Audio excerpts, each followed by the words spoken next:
It's a shocking reality that Indigenous women and girls are disproportionately affected by all forms of violence. In fact, according to the CDC, get this, this is shocking.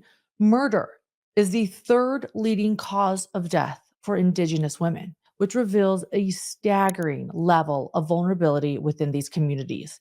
And unfortunately, a 14-year-old member of the San Carlos Apache tribe named Emily Pike recently joined this tragic statistic after she was found murdered near Globe, Arizona this past February. While Emily's loved ones are still searching for answers surrounding her death, they are also hoping that the situation will help put a stop to the ever growing number of missing and murdered Indigenous women in our country. Now, I have to warn you, the details of this case are as gruesome as they are confusing. But it is so important that we share Emily's story because as of right now, her killer is still at large. Emily Carla Pike was born to parents Stephanie Dosella and Jensen Pike on May 16th, 2010. She grew up alongside her siblings Jasper, Destiny, Damari, and Josiah on the San Carlos Apache Reservation in southeastern Arizona. The reservation covers 1.8 million acres of Sonoran desert and alpine forest land and spans over the counties of Gila, Graham, and Pinal. Emily was known for her soft spoken, sweet, and caring demeanor. She loved art, painting, the color pink, animals, and she even wanted to go to college to become a veterinarian. She was extremely close to her extended family as well as her family and was named after her paternal great grandmother, Emma Pike. She had two cousins around the same age, and their names were Jaden and Tyrea, who called themselves the Trio. They were always spending time together, laughing, listening to K pop, and making memories. And while Emily's life did sound happy for the most part, her family did have its struggles. Her father, Jensen, is currently in prison serving a sentence for criminal damage and has been in and out for various charges over the course of Emily's childhood. Her mother, who goes by Steph, has struggled with addiction in the past, but as of December 2024, she posted about getting sober. Steph recently talked about spending more quality time with her children, who had been living with her mother, Frida, and family members were encouraging Steph to secure a job and new home for her family. And it seemed as though she was moving in the right direction. Regardless, these dynamics undoubtedly have an effect on children, especially in those early teenage years. Emily's loved ones have stated that she started struggling with her mental health, and at some point, Emily was taken into custody by the San Carlos Apache Tribe Social Services. It was decided that Emily would go stay at a group home over 100 miles away in Mesa, Arizona, near Phoenix, because they could provide her with better resources than on the reservation. Well, the group home where Emily was staying is owned by a company called Sacred Journey Inc. And it actually wasn't the first time Emily had spent time there over the years. I learned that this organization has several locations across the Mesa area, and they serve girls ranging from ages 7 to 17. On their website, their philosophy and purpose says, quote, "We believe that every child has a right to grow up in a secure, nurturing environment where they will receive caring and emotional support from a trusting adult who will instill a sense of hope and self-pride so that each child may grow to their fullest potential." Studies have shown that the impact of intergenerational abuse can have a cyclical effect on families for generations. The purpose and main goal of Sacred Journey Inc. is to break the cycle of intergenerational abuse through strengthening children and their families, end quote. The description of their program says, quote, "Sacred Journey Inc. utilizes a holistic therapeutic approach to provide each child with a supportive, non-judgmental, and culturally based experience so that each child can enhance and develop life skills for future success once they meet service plan goals. Sacred Journey Inc. will work in partnership with the referral agency, placing a child, the child's family, identified service providers, and pull from the natural resources in the community in a combined effort to ensure that each child's individual needs are met." End quote. So for a child to be admitted, they must either be referred by the Arizona Department of Children's Safety or tribal social services. And during Emily's most recent stay, she was able to develop a few friendships with the other girls and maintained as much contact as she could with her family. Rhea. Hi, Rhea. I wanted to say that I miss you so much, and I really hope I'll try to see if you can come visit me next time. I'll keep bugging them about it so that you can come see me. And that I love you so much, even though you might say that's gay, but I still love you. Yeah, she always says that whenever I say I love you. She says, "Ew, gay." She says something like that. But yeah, I love you, and I hope you're doing good. And yeah, just have a good rest of your day. Yeah, I love you, and have a good day.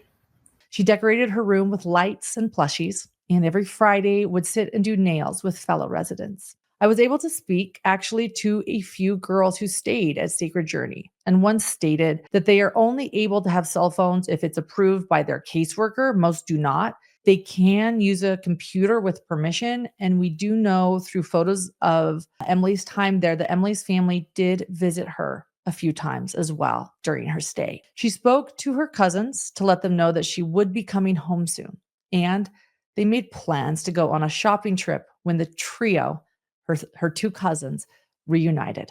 However, despite these seemingly good spirits, it's obvious that Emily wasn't very happy staying at this group home. The Mesa police even responded to 5 separate incidents of her running away spanning back to 2023. The last date that Emily ran away was on January 27th, 2025, this year.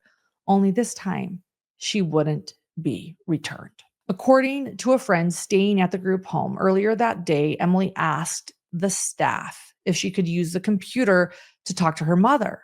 She was reportedly told no, and later on, a local church group came to conduct some activities with the girls in the home. Another friend stated that Emily talked about wanting to go meet up with a boy she met during guitar lessons and had developed a crush. It's thought that she used the church group being at the group home that day as a distraction and an opportunity to sneak out.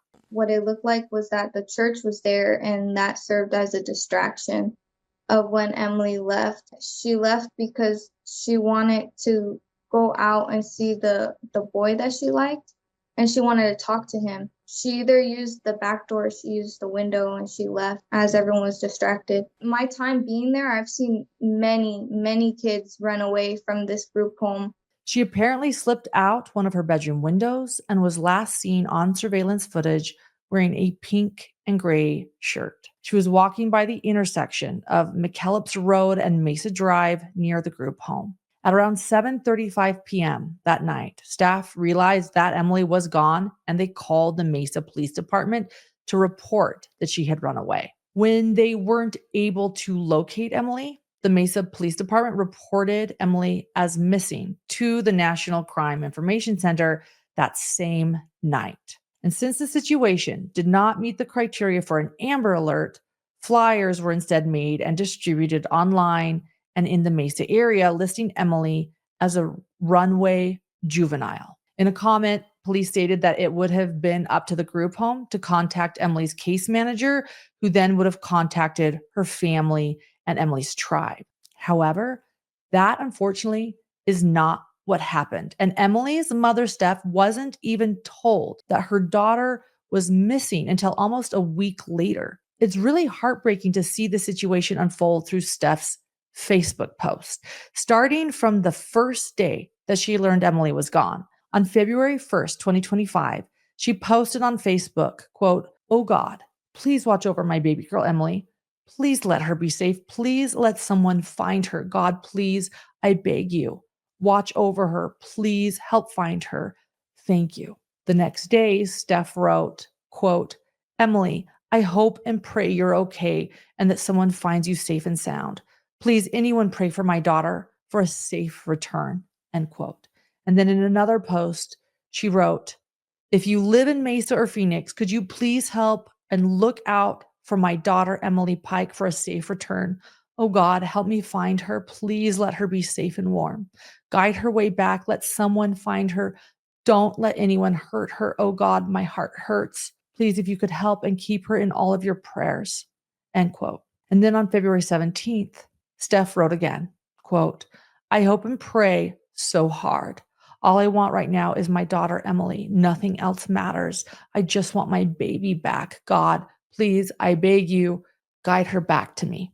End quote. The next day, someone asked Steph if Emily had been found yet, and she replied, "No, the police are still looking. I wish I lived near or had enough gas money to go searching for her, but I don't. I keep praying and staying positive." I know that many people will say that they would have been out trying to find Emily, but I think it's important to remember that financial constraints really affect more than some of us can even imagine.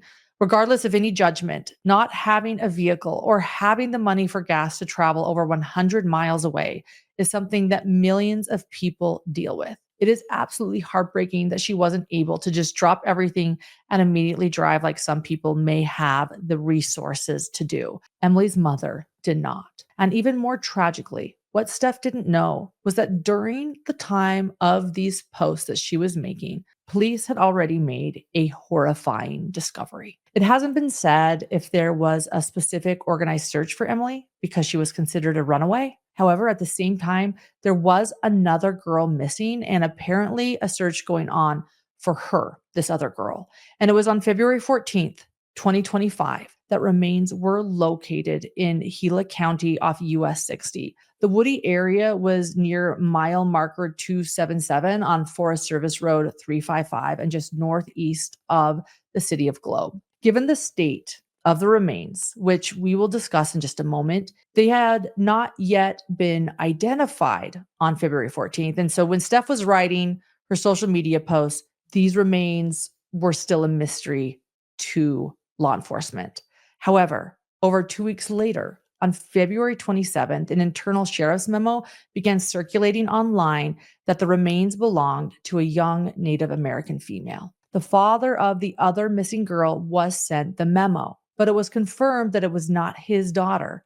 And so he decided to post the memo on Facebook to notify anyone who had a missing daughter, niece, or granddaughter to check and see if the remains belonged to their family member. Well, the father was quickly asked to remove the post because that memo was intended for law enforcement only, but it wasn't taken down before people grabbed screenshots. Handling this case. True crime correspondent Brianna Whitney with us now. I'm sure not very happy that this information was leaked, given the details in this case. It's very sensitive. It's very disturbing, right? There's definitely a massive investigation underway, but now that it's out there, people are asking the questions. It really does appear an internal press release from the Gila County Sheriff's Office was leaked publicly and posted on Facebook, which revealed gruesome and extensive details about the remains of a young Native American girl, giving insight into that investigation. In an updated public post, Gila County Sheriff's Office stated the original post was supposed to be for law enforcement agencies only before it was leaked, but did not say any information was incorrect when we asked. Tragically, Steph was finally called and asked to provide a DNA sample, and later that day made another post confirming that the remains belonged to her Emily. She wrote, quote, "Why God? Why my baby? I love you, Emily, so much, and I'll cherish all of the good times we had, baby girl. I can't believe you're gone. Rest in peace, Emily. Mommy loves you." End quote. Now, those posts from a grieving mother are difficult for me to read, but the details I'm about to describe when it comes to Emily's murder, I just want to issue another trigger warning because I have to tell you that precious Emily's remains were not all found in one piece, and there are actually still parts of Emily that are missing. On that Valentine's Day, February 14th, 2025, a lieutenant from Gila County Sheriff's Office received a call from some people who were walking the trails in the area and located these large black contractor grade trash bags. They reportedly investigated the bags and they located body parts. Yes, parts. In one bag, Emily's head and torso, and her head and face showed visible signs of trauma. Her legs were located in a separate bag from her torso, but her arms and hands have still not been recovered. Her cause of death has obviously been ruled a homicide, and it has been speculated that her hands and arms may have been taken if she fought the attacker and had her murderer's DNA on her arms or under her fingernails. While the Mesa County Sheriff's Office was originally assigned the case, Gila County has taken over the lead for the investigation and is receiving help from the FBI, the Bureau of Indian Affairs, and the San Carlos Apache Tribal Police. As of now, they have not released any information on potential suspects, but they have stated that they are following up on tips and leads. They have since asked for anyone with potential information, such as surveillance footage from the Mesa area or the area where she was located, to call the Gila County Sheriff's Office detective at 928 200 2352. The Bureau of Indian Affairs Special Agent at 505-917-7830, or the San Carlos Apache Tribal Police Detective at 928-475-1755. So since this story broke, many people obviously have a lot of questions about the group home where Emily was staying. This is primarily because not only did she manage to run away several times, but media outlets have reported that there's been 30 missing children out of the same facility in the last 3 years alone. When people hear a number like that, speculation about potential trafficking, abuse, and negligence starts to circulate. Before we get into some of the things that I learned from the girls I spoke to, as well as more accounts online, I want to share a question and answer interview that was conducted by True Crime Arizona's Brianna Whitney and the group home's manager. In the interview, Brianna asks, is it mandatory to report the kids missing when they leave? What is that protocol with the police department? The manager answered Brianna saying, yes, the group home must report all children as missing, even if they leave to go to the store without permission. Majority of our reports are regarding the same child leaving without permission. So same child, different missing persons report. The next question was, quote, when a kid runs away, why doesn't the staff go search for them? Well, the manager responded, quote, we are a standard group home. We are a hands-off facility. We will never put a hand on a child. The only reason to ever touch a child is to keep them safe from harm. So, for example, we put a hand on them if they're running into ongoing traffic when upset. We have been known to call the Mesa police and stay on the phone and follow our children until police assist us, which is always immediately when our children are a danger to themselves or to others, end quote. The next question was, are there 30 missing children? How many of those are accounted for now, or how many have come back? The manager said, quote, no, there are not 30 missing children from our home. All of our children who have been reported missing have been accounted for. Those children who did not return to the home were placed in other facilities for many different reasons, including a higher level of care for their safety. Safety always comes first, end quote. Next, Brianna asked, quote, why are they running away in the first place? Is there a better way to prevent them from running away in the first place? Well, the manager responded, children run away for many different reasons, including missing their family, missing their friends, because they are not used to following rules and structure, because they have mental health conditions, etc. The state has an amazing system set up for children to visit with their families. With permission from guardians, the group home helps with visitations as well as to ensure visitation is increased when possible, end quote. In this next question, I think Brianna was probably expecting a more detailed answer. She asks, what happened the day Emily went missing? Did you call Mesa Police Department right away? Well, the manager simply answered, the group home staff followed all protocol, end quote. Next, Brianna asked, do you believe the public has a misconception of the group home? And the manager responded, quote, yes, I realize people don't have all the facts. We trust law enforcement to provide justice for Emily. Our group home puts everything we can into our children. We have been open for 24 years. We are still in contact with 95% of the children who have lived in our home. We have children who have graduated college, who are currently in college, who have amazing, successful businesses, who have large, beautiful families.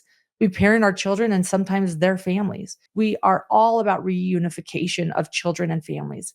We do the best we can with our children to make sure that they have the best chance at a bright future. We want to create the most normal environment for them possible. They take vacations, participate in sports, attend sports events.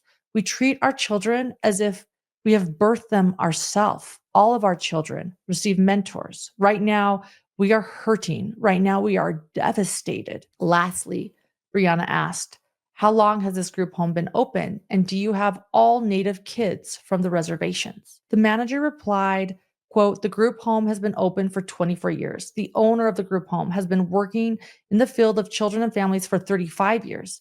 She has a 35-year history of advocating for children and families. The group home has many contracts. Also, children are placed in group homes for safety when all other resources have been exhausted. Group homes are not a punishment. They are a temporary support resource. And we ask that the public allow the police to complete their investigation for Emily's sake and for the sake of her family. Her soul deserves to be at peace. She did not deserve this, end quote. The Department of Child Services also released a statement about the investigation and the group home. In it, they said, quote, like the community, the department was shocked and saddened to learn about the horrific murder of Emily Pike. We support law enforcement in their efforts to find and hold accountable the person who committed this heinous crime and all those who target vulnerable children, particularly those in foster care. At this time, the department does not believe any action taken or not taken by the group home caused the terrible outcome in this case. We have opened a licensing inquiry to determine whether appropriate steps were taken by the group home during this incident, end quote. With all of that being said, one question that I wish would have been asked is why Emily's family and tribe were not notified as soon as Emily ran away, especially given that Emily requested to speak to her mother earlier in the day. It could have been assumed that Emily was trying to go home on her own. They could have asked her mother over the course of that first week if Emily had arrived back on the reservation, if they had heard from her, all of which seems like a natural first course of action. From the girls I spoke to regarding this group home, a majority believe that the owner has her heart in the right place with helping and caring for the residents. It seems to be other staff that may be causing some of the girls to want to run away or feel like they aren't being cared for with compassion. Granted, like the manager said, many girls coming to these group homes may not be used to structure, rules, and teenagers generally don't like being told what to do. However, I do just want to share with you a couple things that were shared with me. The first girl that I spoke to stated, quote, in my experience, there's a few staff that have come in and treated the girls, including myself, horribly. They tend to punish some girls harder than others. However, all of that mistreatment that did happen was in homes themselves. And the CEO and other high-ranking staff were nothing but amazing. Most girls ran away because they were upset about not having much freedom. They relied heavily on the police to discipline the kids in the group home. I probably had the cops called on me over 100 times, the first being the day before my 11th birthday. As for mental health treatment, they had us go to therapy or different programs depending on our case. For me, as soon as I got there, I was immediately put on medication. When you are having a mental breakdown or self-harming, they will call the cops and a crisis team. The staff was the problem. In my case, some staff called my mental health and tendencies a cry for attention. And in turn, I did not get the help I needed there. Another former resident stated, quote, this is a terrible place. I ended up being placed there for a year because my mother was an addict. My father was abusive. 10 years later, and I still have nightmares about the place. What was supposed to be my protection was worse than what they were protecting me from. I was treated like a criminal. I was denied medical attention multiple times, assaulted and starved. I will never forget. I was just a kid and didn't deserve any of it. Evil people, evil business, end quote. And one mother wrote in an online review, quote, this is a terrible place. Kids run away, not supervised at all. If your kid has any serious problems, they should not go here. Makes the kids worse, end quote. And finally, a girl who was in the group at the same time as Emily told me, quote, I left the group home because I can't be in that house knowing they let this happen to Emmy, end quote.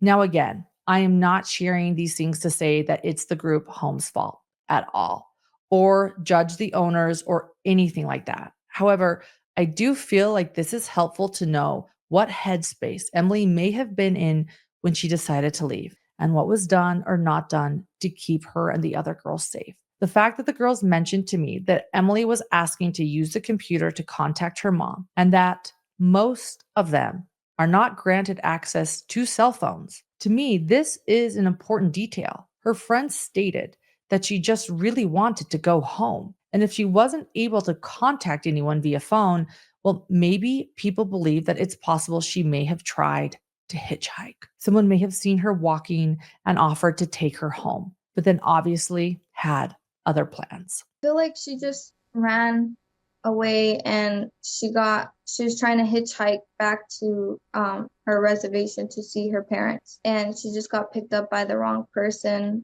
When Emily realized she was in trouble, Emily would have had no way of calling anyone for help. Another indication that she may have thought the person was taking her home and that she might have tried to get this ride or hitchhiked is that the area where she was found is pretty close to her reservation. If you see here on this map, whoever took Emily would have traveled on Highway 60, but instead of turning right toward the reservation on Highway 70, they continued going straight. However, without autopsy results, there is no way of telling where or when Emily was killed, how long she was with this person, or any of those details.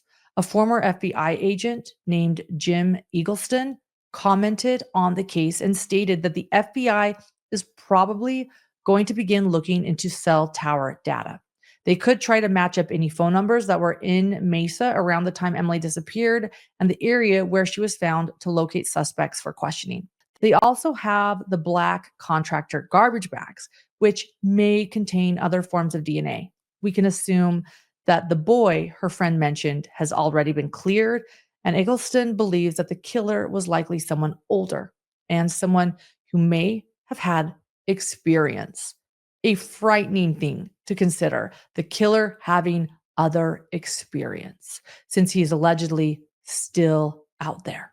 Eggleston says when it comes to leads, the FBI is likely starting with technology. Cellular analysis, looking not only at her devices, but what cell phones might have been in the area where she was found and in the area where she went missing. Is there something in common there that could identify a single person? They'll also be looking for clues from behavior or personality traits of the killer, especially at the crime scene.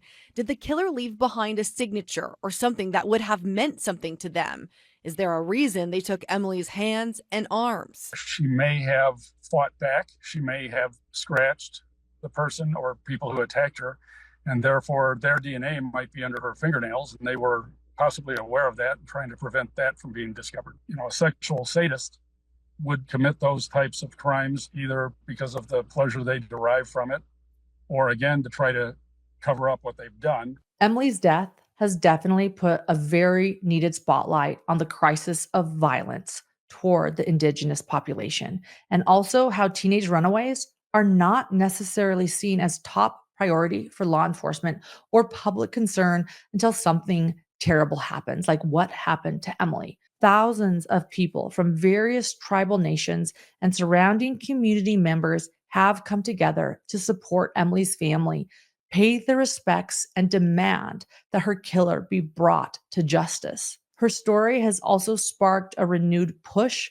for House Bill 2281, which would create an Amber Alert style system for missing Indigenous people. This past Monday, on March 10th, more than 100 people marched outside the Arizona state capitol, urging lawmakers to take action. The bill ultimately passed unanimously and will now go to the Senate. One of the bill's sponsors, State Representative Teresa Martinez, said that she believes that Native women and girls go missing and are murdered at a higher rate for two specific reasons. The first being that tribal reservations are in remote areas with fewer people to witness a crime.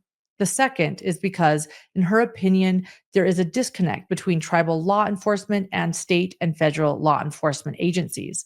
Martinez believes that the new legislation will save lives. And I would like to suggest there is another third reason, my reason that I'm putting out here. And that reason is that Native women and girls, missing Native girls and women, simply do not get the media attention that white females tend to receive.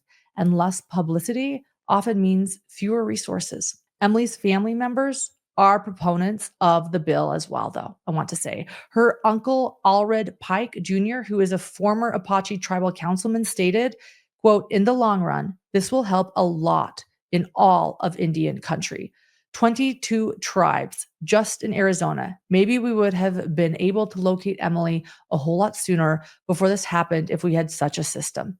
I tell my family we can't get stuck on the what ifs because it's going to prolong the pain we have. The right now is what we can do to help improve things so this doesn't happen again," end quote. Emily's community has honored her in other ways as well, with tattoo artists Myron Starr, AJ Larson, Felicia Garcia, Erica Raymond, Slime Grindle, and Carrie Curley, all helping to create this beautifully painted mural on a water tower located on the San Carlos Apache Reservation. She needs her face to be out there. She needs people to know her name. AJ Larson is a local Valley artist. His medium, usually tattoo ink, but this weekend he chose paint and a water tower on San Carlos Apache tribal land. The nature of the case is what really compelled me. AJ, two of his friends, and the larger community coming together to create a mural honoring Emily Pike. The 14-year-old was found on Valentine's Day dismembered off the US 60 northeast of Globe. I think it overwhelmed me with emotion, anger, sadness, and just me being an artist. I have only one outlet to express that, and that's through art. Without a plan, AJ says he dove into the mural, learning along the way about Emily and her tribe. Hundreds of people coming to place their own handprint in red, Emily's family even coming to visit. Out of the other projects I've done, this is the most powerful one. It showed me, though, that this mural wasn't just a painting, it was a part like medicine, and the people there, they needed that. People were invited out to place red handprints along the bottom as well. A red handprint across the mouth has become a symbolic representation of the silence and lack of interest given to victimized Indigenous women who many, as we know, end up missing or murdered. Hundreds of people could be seen with these red handprints at Emily's vigils, where traditional Apache songs and dances were performed in her honor. One performer named Nathan Nash stated, quote, "This little girl has brought us all together, just as all of our missing and murdered Indigenous relatives bring us together. This isn't normal, and this shouldn't be happening. Let's wake this country up," end quote. Well, I do hope that this video helps us shine light on this horrible tragedy. I will admit that there are creators and organizations run by Indigenous people who are far more educated on the topic of MMIW, or missing and murdered Indigenous women. One of these organizations is Not Our Native Daughters, who wrote in a Facebook post, quote, "For years, we've fought for the rights of Indigenous women, addressing the critical gaps in justice surrounding violence against Native women. The crisis of missing, murdered, and Indigenous women persists because far too many have done little to nothing to address it. You can help by raising awareness within your circle, whether through discussion at meetings, in your community, or school. The first step in creating change is speaking out. As an Indigenous women-led organization, we believe centering MMIW advocacy is crucial to achieving justice and empowerment for our communities. While we can't undo the injustices in investigations or the lack of media coverage, we can raise our voices to demand change. The statistics on MMIW have remained stagnant for over a decade, and it's time to break the silence. We honor those we've lost, and our hearts remain heavy in the fight for justice," end quote. There is also the National Indigenous Women's Resource Center, the Coalition to Stop Violence Against Native Women, nativehope.org, and countless others who dedicate their lives to bringing awareness to cases like Emily's. At one of her vigils, Emily's cousin, Jaden, fought back tears as she said, "We're not going to have the trio anymore." And she ran off, and none of us really knew that she ran off. until some of us seen the missing person report of her, or they finally told our grandma. And then a month later, they come down to our house and they tell us that she's gone, that she's no longer with us. And in this footage, you can see just how lost and devastated her mom, Steph, looks. She later said, quote, "She was just innocent. She was a baby," end quote. My heart is hurting. I can't handle it. Her life was taken too soon. It's hard for me. Hard for me. Imagine what happened to her. We all know that no matter how old our children are, they're forever our babies. And I just feel so sad for Emily's entire family. She had her whole life ahead of her, taken by some sick person who is still out there. This is for Emily and what happened to her. Justice needs to be served. Nothing like this should ever happen to anybody. And there's so many more of our relatives in our native country that still need justice as well. I hope the awareness and the amount of agencies investigating this case means that the person responsible will be found before they can hurt anyone else, and we can see Emily get the justice she deserves. Leave. Don't waste your 20s on me. Hey, hey, I know.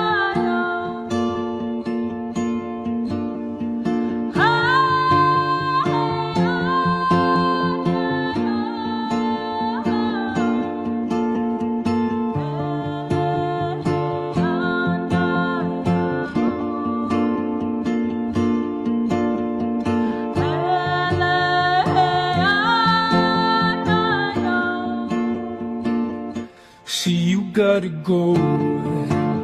Leave. Don't waste your 20s on